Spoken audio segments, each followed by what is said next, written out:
명품 단신, 단신의 희망, 당신은 사랑받기 위해 태어난 사람, 당신은 나의 동반, 단신도사 윤석유 전도사입니다. 예스 예스 예스.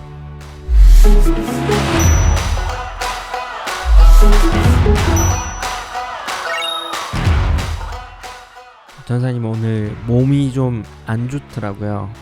그래서 수시로 머리가 아파가지고 지금 약간 초췌한 모습입니다.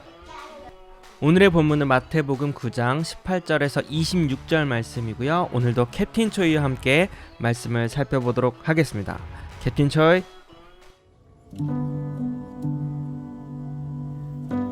예수께서 이 말씀을 하실 때에 한 관리가 와서 절하며 이르되, 내 딸이 방금 죽었사오나 오셔서 그 몸에 손을 얹어 주소서. 그러면 살겠나이다 하니 예수께서 일어나 따라가심에 제자들도 가더니 12해 동안이나 혈류증으로 앓는 여자가 예수의 뒤로 와서 그 겉옷가를 만지니 이는 제 마음에 그 겉옷만 만져도 구원을 받겠다 함이라. 예수께서 돌이켜 그를 보시며 이르시되, 딸아 안심하라, 내 믿음이 너를 구원하였다 하시니 여자가 그 즉시 구원을 받으니라. 예수께서 그 관리의 집에 가사 비리 부는 자들과 떠드는 무리를 보시고 이르시되, 물러가라, 이 소녀가 죽은 것이 아니라 잔다 하시니 그들이 비웃더라. 무리를 보낸 후에 예수께서 들어가사 소녀의 손을 잡으심에 일어나는지라. 그 소문이 그 온 땅에 퍼지더라. 오늘 본문에는 한 관리가 등장합니다. 그가 예수님께 절하면서 방금 제 딸이 죽었는데 그 몸에 손을 얹어주세요. 그러면 살아나겠나이다 하고 예수님을 찾아옵니다. 우리가 읽은 마태복음에는 이 관리의 이름이 언급되진 않지만 그가 관리라는 것만 언급이 되어 있지만 같은 본문을 다루고 있는 누가복음에서는 이 관리가 회당장 야이로라는 것을 알 수가 있습니다. 이 야이로라는 회당장에 대해서 간단히 설명드리면 우리 어제 살펴본 지역이었죠. 예수님의 첫 사역지였던 가버나움이라는 곳에서 회당장의 역할을 하고 있었습니다. 회당장의 역할은 회당을 관리하고 그리고 회당의 질서를 맡은 감독이었습니다. 여기서 우리가 주목해야 할 것은 회당장은 유대인이기 때문에 예수님에 대한 감정이 좋지 않을 뿐더러 이때가 유대교인들이 예수를 신성 모독자라고 죄인으로서 낙인을 찍었기 때문에 회당장의 입장에서는 예수는 죄인이에요. 특히나 이 사람이 회당장인데 죄인을 자신의 집으로 초대한다?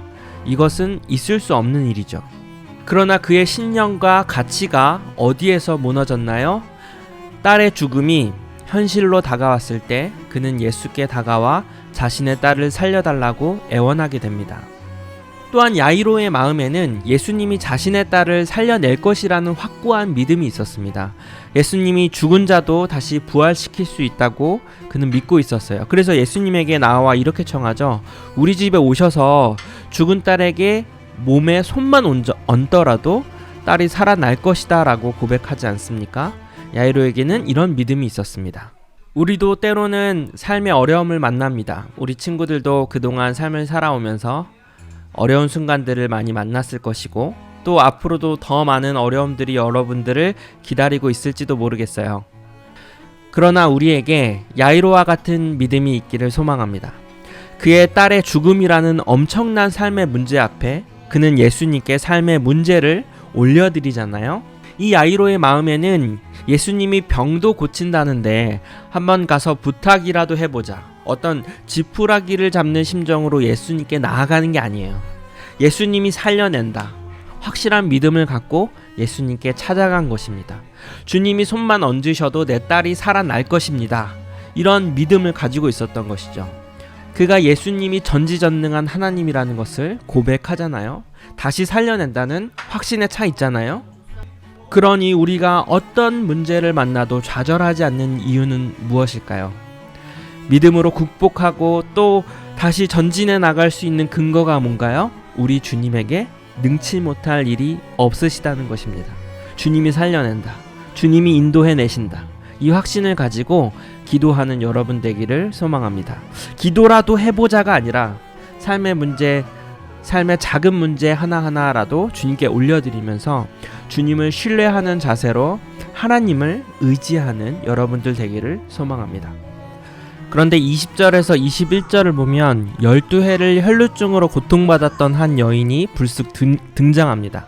그리고 예수님의 뒤에서 예수님의 옷자락을 만져요.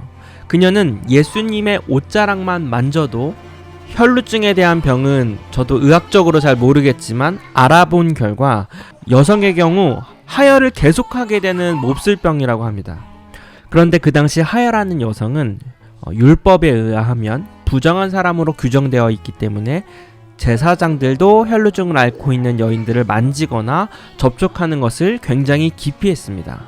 그런데 우리 주님은 그녀가 자신에게 손을 내밀어 터치를 하는 그 순간에도 내버려 두셨죠.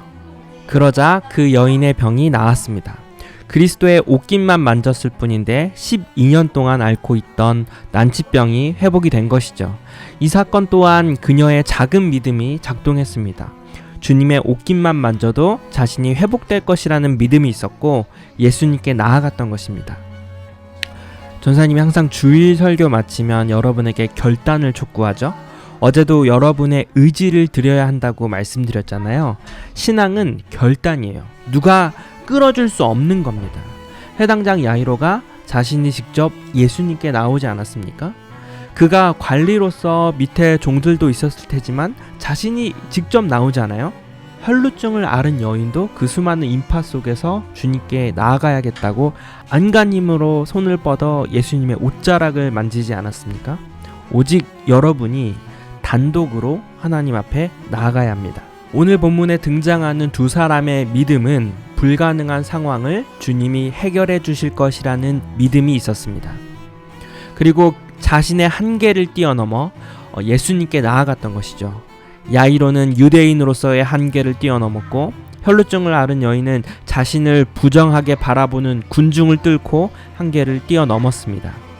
여러분에게도 어떤 한계가 있을지도 모르겠습니다. 그러나 그 한계를 뚫고 주님 앞에 나아가세요. 믿음을 가지고 주님이 나의 문제를 해결해 주실 믿음을 가지고 주님이 나의 문제를 해결해 주시는 분임을 주님밖에 없다는 믿음을 가지고 그렇게 나아가시는 여러분들 되기를 소망합니다. 그러면 오늘은 여기까지. 우리는 내일 광야에서 다시 만나기로 해요. 친구들 안녕.